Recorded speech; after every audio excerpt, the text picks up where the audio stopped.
আহ, সেই একই গন্ধ। পচা, এই বিড়ির প্যাকেটটা তোকে কে দিয়েছে? একটা বিড়িখোর বুড়ি। বিড়িখোর বুড়ি? তার মানে আমার মা। এটা এটা মায়ের হাতের তৈরি বিড়ি। একই বিড়ি অন্যজনও তৈরি করতে পারে। না নন্দা, তুমি হয়তো জানো না, আমি কতদিন পরে এই বিড়িটা খেয়ে পেট ঝেড়ে হয়ে গেছি।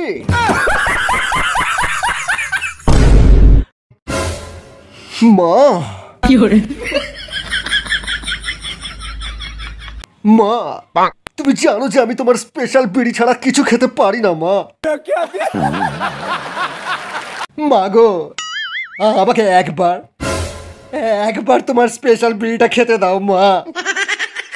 কতদিন আমার পায়খানা ক্লিয়ার হয়নি মা, একবার।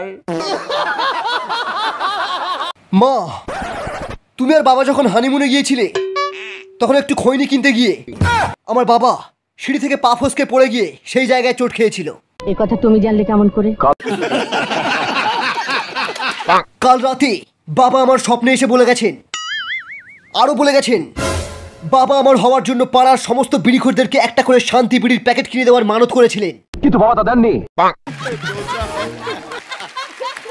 এখন এই বিড়িখোরগুলো আমাদেরকে শ্রাপ দিয়েছে, বলেছে এই রাজমহলে সবার পায়খানা বন্ধ হয়ে যাবে, বুকে গ্যাস উঠে সবাই মারা যাবে।